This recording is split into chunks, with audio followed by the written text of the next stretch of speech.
네, 이번처럼 월 초에는 여러 가지 경제 지표가 발표가 되게 됩니다. 앞서서 말씀을 드렸듯이 미국도 금요일에 발표되는 노동부의 고용지표 발표를 앞두고 약간은 좀 쉬어가는 양상, 숨죽이는 양상을 나타내고 있는데 어떤 경제 지표들 우리가 주가 측면에서 보자면은 주가의 전망을 할 수 있게 하는지 도움 말씀 들어보겠습니다. 서강대학교의 김영익 교수와 함께합니다. 어서 오세요. 예, 안녕하십니까. 네, 예, 저는 경제지표와 주가의 동향을 또 생각을 해보면 교수님께서 예전에 말씀을 해주신 우리나라 주가 같은 경우에는 수출 동향으로 쉽게 예, 확인을 해볼 수 예, 있다 이런 말씀이 가장 먼저 떠오르거든요. 예, 먼저 우리가 지금 이 시점에서 짚어볼 만한 주가와 관련된 경제 지표로는 또 어떤 것들이 있을까요? 예, 저는 오랫동안 이코노미스트를 하면서 세 네. 가지를 보는데요. 통계청에서 발표하는 선행지수 순환변동치라는 게 있어요. 네. 이게 앞으로 경기가 어떻게 될 것인가 미리 예고해 주는 지표고요. 그 다음에 우리나라가 제조업 이 주가를 보려면은 제조업 재고 출하 비율이라는 게 있거든요. 네. 출하에 비해서 재고가 늘어났는가 줄어드는가. 그 다음에 세 번째 가장 중요한 게 일평균 수출 금액이 우리 주가하고 상관계수가 제일 높습니다. 네. 아마 이 세 가지 지표를 보면은 주가 흐름을 어느 정도 짐작할 수는 있을 것 같습니다. 네, 그렇다면 각각의 흐름이 어떻게 지금 변화를 하고 있는지 궁금한데 첫 번째로 짚어주신 것이 경기 선행지수 순환 변동치입니다. 어떻게 나오고 있나요? 예, 선행지수 순환 변동치가 그림에서 보여주시면 좋을 것 같은데요. 2019년 8월부터 지속적으로 올랐어요. 네. 예, 특히 작년 3, 4월에 코로나 경제 위기가 있는데요. 잠깐 주춤거리고 계속 올랐거든요. 우리 경제가 상대적으로 좋았죠. 그런데 저게 6월까지 오르다가 7월 데이터가 며칠 전에 발표됐습니다만 약간 꺾였어요. 그러네요. 선행지수 구성 요소가 7개인데요. 재고 순환지표, 수출입 물가지수, 경제 심리지수 이런 7개로 구성되어 있는데 7개 중에서 5개가 꺾였거든요.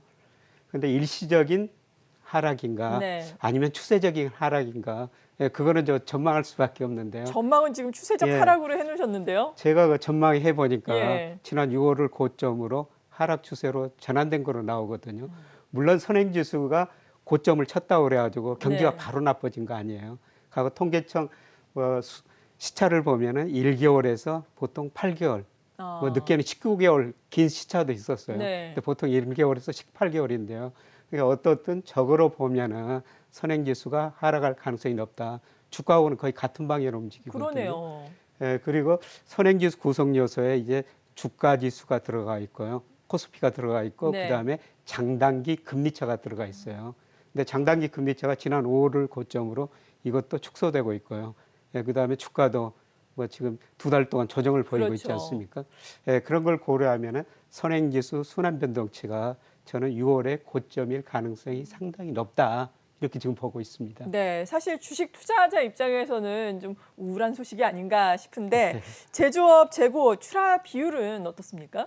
이게 우리나라 또 제조업 네. 주가하고 거의 같은 방향으로 움직이거든요. 그래서 그림을 보시면은 재고 출하 비율이라고 그러는데요. 그림에는 제가 축을 거꾸로 늘어놨어요. 저게 오르면은 출하가 상대적으로 재고보다 늘어난다는 겁니다. 예. 그 제조업 경기가 좋다는 거죠.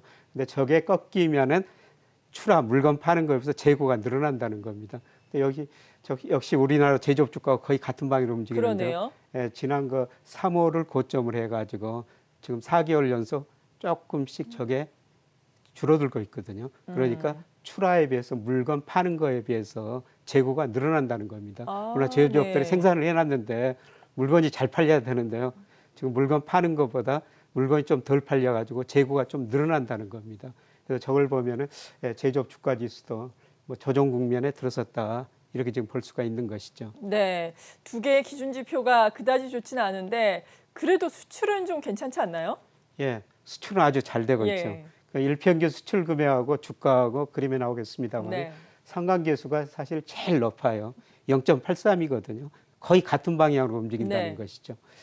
그런데 지난 8월 일평균 수출액 금액이 23억 1천만 달러로 작년 동월에 비해서 무려 29%나 증가했습니다. 그런데 우리 수출 잘 되고 있어요. 그런데 문제는 주가가 일평균 수출 금액에서 지금 너무 앞서가고 있다는 것이죠. 그것도 문제네요. 제가 좋진 평가해 않네요. 보니까 지난 8월 기준으로 과거 쭉 추이를 보니까 한 30% 정도 앞서가고 있어요. 그런데 저 괴리를 좁히는 과정입니다. 저 계리를 좁히기 위해서 지금 일평균 수출이 굉장히 빨리 증가하고 있는데 주가와 계리가 크니까 네. 주가가 저 계리를 좁히는 과정에서 조금 조정을 보여야 된다는 겁니다. 지금 그런 국면인 것 같습니다. 수출은 잘 되고 있습니다, 지금. 잘 되고 있지만 주가가 너무나 예, 수출 너무 빨리 데이터보다 앞서가지고요. 앞서갔다, 아웃퍼폼을 했다라는 이야기입니다. 예, 예. 여러 가지 경제 지표 지금 기준점들을 잡아주셨는데 좀 중시에 추가 조정 가능성을 예측을 하시는 것 같아요, 그렇죠? 예, 그래서 예. 지금까지는 그 추세 상승을 했는데 특히 그 작년 5월 이후로 주가가 굉장히 많이 추세 상승했거든요. 네. 이제 추세 상승보다는 제가 보는 저런 경제 지표를 보면은 주가가 일정 범위 내에서 계속 올랐다 내렸다 박스권을 보일 가능성이 상당히 높다는 겁니다. 네, 그렇군요. 그래도 뭐 이럴 때 오늘처럼 종목 장세는 이어지니까 계속해서 유망 종목을 저희와 함께 찾아보시면 되겠고요. 이번 달에 가장 큰 이슈는 고용 지표를 주목하는 것도 우리가 이 테이퍼링과 관련한 어떤 또 아이디어를 얻을 수 있다. 이것 때문 아니겠습니까? 네, 9월 그렇습니다. FOMC 회의는 예. 어떨까요? 오늘 저녁에 네. 뭐 이제 미국 8월 고용 지표가 발표되는데요. 뭐 전문가 예상들이 한 75만 건 안팎으로 나와 있더라고요. 뭐 그 정도 나오면 적당하다고 생각하고 있습니다. 네, 예, 그런데 중요한 거는 9월 우리 시간 우리는 거 쉬는 날이거든요. 추석 연휴인데 그렇죠. 21일, 22일 미국에서 FOMC가 개최되거든요. 예, 거기서 어떤 결정이 나올까 중요한데요. 예, 그런데 고용이 지금 물가는 뭐 목표보다 높았고 네. 고용은 아직도 목표 수준 미달했거든요. 그래서 고용만 좀 증가하면은 아마 저는 테이퍼링 일정을 결정하지 않을까. 결정까지요. 예, 예. 그래서 9월 21일, 20일 FOMC를 정말 면밀하게 관찰해야 될 것 같고요. 네. 그 전후로 좀 그렇게 되면은 주가가 상당폭 조정을 거칠 수도 있을 것 같습니다. 그래서 지금 제가 말씀드리고 싶은 네. 것은 예, 주가가 이제 추세적인 상승보다는 일정한 박스권이고 그래서 아까 말씀드렸습니다. 또 앞서 두 분이 그 종목 장세, 종목을 맞아요. 이야기했습니다만은 사실 이런 장은 실력 장세라고 그렇기도 하는데요. 참 힘든 예, 장세예요. 종목을 잘 고르는 힘, 네. 예, 거기에 이제 수익률이 달려 있을 것 같습니다. 네. 그리고 또 우리가 주목을 해볼 수 있을 만한 것 어떤 게 있을까요? 또 OECD 선행지수를 네. 발표하거든요. 제가 지난달에 우리나라 선행지수가 전체 OECD 선행지수에서 5개월 선행한다. 이달 중순경에 또 OECD 선행지수 각 국가별로 발표하거든요. 네. OECD 선행지수가 7월까지는 증가했어요.